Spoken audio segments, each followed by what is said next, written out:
स्वागत है एक बार फिर से आपका zero to genius YouTube channel में। और आज जो हम इस क्लास में बात करने जा रहे हैं वो यहाँ पर 5 टॉपिक्स हम लेकर आए हैं और जो इस वीडियो में ख़त्म करने वाले हैं। सबसे पहले हम वर्णमाला के बारे में जानेंगे जिसे अल्फ़ाबेट कहते हैं। उसके बाद वॉबिल कॉन्सोनेंट जानेंगे, वर्ड्स जानेंगे और लेटर्स जानेंगे। सारी चीज़ें क्या इस वीडियो में हम यहाँ पर ख़त्म करने वाले हैं। तो चलिए शुरू करते हैं आज का वीडियो। सबसे पहले हम जब अल्फ़ाबेट की बात करते हैं तो यहाँ पर अल्फ़ाबेट हम लिख लेते हैं। अल्फ़ाबेट किसे कहते हैं ये बात हम क्या है यहाँ पर जानने वाले। तो सबसे पहले अल्फ़ाबेट की क्या है डेफिनेशन लिख लेते हैं। तो इसकी डेफिनेशन होती है a well arranged group of letters is called an alphabet। तो यहाँ पर जैसे कि देख सकते हैं ए वेल अरेंज्ड ग्रुप यानी एक सही रूप से व्यवस्थित समूह ऑफ लेटर्स अक्षरों का इज कॉल्ड एन अल्फ़ाबेट यानी वर्णमाला उसको कहा जाता है जो एक क्या है अच्छी तरह से क्या है व्यवस्थित है और क्या है अक्षरों का एक समूह है। जैसे कि हम यहाँ पर देख सकते हैं ए से लेकर हमारे क्या है जेड तक क्या है, जैसे ए बी सी और यहाँ से क्या जेड। ये टोटल अगर हम इसकी बात करें तो यहाँ पर क्या है 26 लेटर्स टोटल हमारे इसमें होते हैं। और ये जो 26 लेटर्स होते हैं ये 2 पार्ट्स में डिवाइड होते हैं। किस में होते हैं? 2 पार्ट्स में डिवाइड होते हैं। और जिनको 2 पार्ट्स में डिवाइड किया जाता है उसका नाम होता है, यहाँ पर पहला होता है वॉबिल और दूसरा होता है हमारा क्या भाई कॉन्सोनेंट। दूसरा होता है हमारा कॉन्सोनेंट और पहला वॉबिल। इनकी जो संख्या होती है वो 5 होती है। यहाँ पर देख सकते हैं ए ई आई ओ और यू।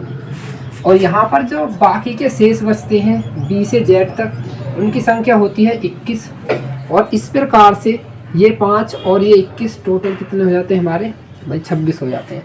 अभी हमने यहाँ पर अगर लेटर्स की बात की है तो हम लेटर जान लेते हैं कि लेटर किसे कहते हैं।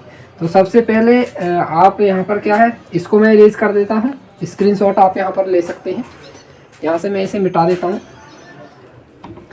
तो इसके बाद हम जानेंगे कि लेटर किसे कहते हैं। तो यहाँ पर मैं लेटर की डेफिनेशन लिख देता हूँ। तो यहाँ पर लेटर की जो डेफिनेशन है वो कुछ इस प्रकार से है। The symbols which are used to write a language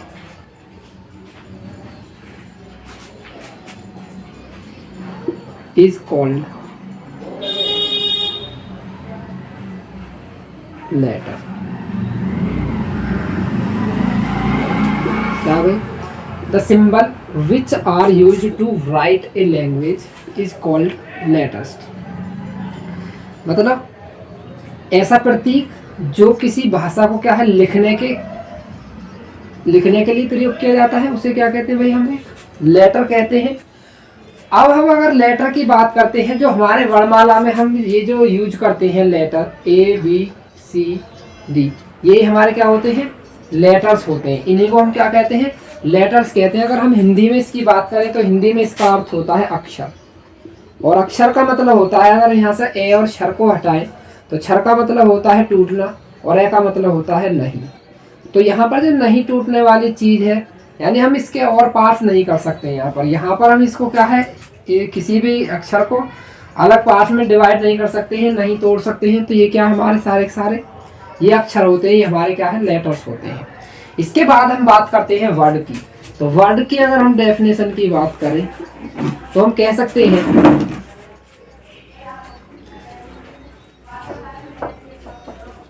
a well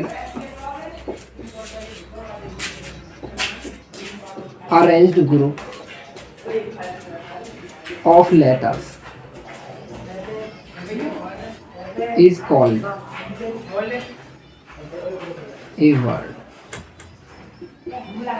A well arranged group of letters is called a word। मतलब एक सही प्रकार से व्यवस्थित अक्षरों का समूह। अक्षरों का सही प्रकार से व्यवस्थित समूह क्या कहलाता है भाई? वर्ड कहलाता है। तो हम क्या है इसकी डेफिनेशन यहाँ पर देख चुके हैं। इसके बाद हम जैसे यहाँ पर अगर हमने जब बात करी कि अच्छे से व्यवस्थित होना चाहिए एक जो लेटर्स का ग्रुप है वो, तो अच्छे से होने का क्या अर्थ है यहाँ पर ये चीज़ जानते हैं। तो यहाँ पर मैं इसे इरेज कर देता हूँ, आप यहाँ पर स्क्रीनशॉट भी ले सकते हैं इसका।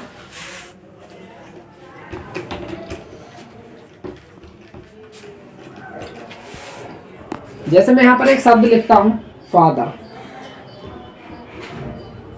FATHER। यहाँ पर जो ये शब्द है इसका कुछ ना कुछ क्या है, एक अर्थ है पिता। फादर का मतलब होता है पिता। अगर हम इन्हीं अक्षरों को इधर उधर करके लिख दें जैसे ETHFAR, तो यहाँ पर क्या है अर्थ का अनर्थ हो जाता है, जिसका क्या है हमें कुछ भी अर्थ पता नहीं होता है।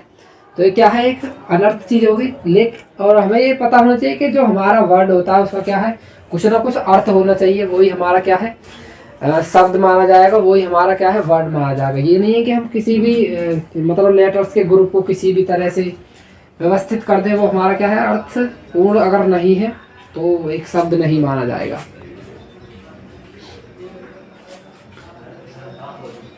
तो यहाँ पर हमने चीज़ें सीखी हैं। और अब हम अगर बात करते हैं वर्ड से एक नई चीज़ बनकर आती है हमारी, जिसे हम कहते हैं क्या, सेंटेंस।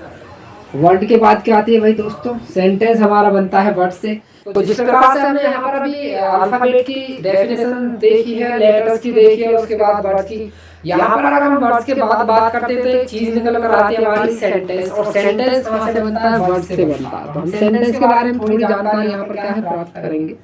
तो सेंटेंस किसे कहते हैं इसकी भी हमें यहाँ पर डेफिनेशन जानना अति आवश्यक है, क्योंकि सारी चीजें क्या है डेफिनेशन पर क्या है टिकी हुई है, तो डेफिनेशन से सारी चीजें क्लियर होती है। तो अभी हम यहाँ पर सेंटेंस की डेफिनेशन जान लेते हैं। तो ये बिल्कुल समान है, थोड़ा सा अंतर है। मैं यहाँ पर लिख देता हूँ इसकी definition, A well arranged group of A well-arranged group of words. A well-arranged group of words is called a sentence. Is called. कह सकते हैं पर A well-arranged group of words is called a sentence. कह सकते हैं पर अच्छे प्रकार से शब्दों का जो व्यवस्थित समूह होगा उसे क्या कहेंगे हम, यानी एक अच्छी प्रकार से शब्दों का वाक्य का कुछ ना कुछ यहाँ पर क्या है अर्थ होना चाहिए, एक वाक्य अच्छा सेंस दे रहा होगा, वाक्य का कुछ ना कुछ यहाँ पर क्या है अर्थ होना चाहिए, बोलेंगे एक अच्छा सेंस दे रहा होगा, यहाँ पर क्या कहेंगे हम वाक्य बोले। एक उदाहरण के माध्यम से आप क्या है सेंटेंस लिख दें। तो यहाँ पर दो सेंटेंस लिखता हूँ, सेंटेंस समझाऊंगा। जैसे कि यहाँ पर पहला सेंटेंस है दो सेंटेंस लिखता हूँ भारतीय, जैसे कि यहाँ पर पहला सेंटेंस है हमारे, और दूसरा सेंटेंस जो मैं लिखता हूँ यहाँ पर है हमारे, और दूसरा सेंटेंस जो मैं लिखता हूँ यहाँ पर है हमारे मेहनती है किसान, भारतीय किसान मेहनती है। यहाँ पर दो सेंटेंस आप देख सकते हैं। यहाँ पर पहले सेंटेंस में अगर हम बात करते हैं हमारे भारतीय किसान, तो यहाँ पर हमें कुछ अर्थ नज़र नहीं आ रहा है। लेकिन जब हम दूसरे सेंटेंस पर नज़र डालते हैं हमारे भारतीय किसान मेहनती हैं, तो यहाँ पर हमें क्या एक सेंस नज़र आता है, एक अच्छा अर्थ दिखाई दे रहा है, जो कि एक सेंटेंस हम इसे कह सकते हैं। लेकिन हमारा क्या है, जो हमारे भारतीय किसान, ऐसे हम एक सेंटेंस नहीं कह सकते, ये एक मात्र फ्रेज है जो कि क्या है एक पूरा वाक्य नहीं है। तो इस प्रकार से जो सेंटेंस होंगे जो पूरा अर्थ दे रहे होंगे उन्हें ही हम क्या कहेंगे, एक सेंटेंस कह सकते हैं। और जो आधे अधूरे जो वर्ड्स का ग्रुप होगा उसको हम कभी भी सेंटेंस नहीं कहेंगे। तो यही थी आज की वीडियो। अगर आपको वीडियो अच्छा लगा है तो वीडियो को लाइक कर सकते हैं आप।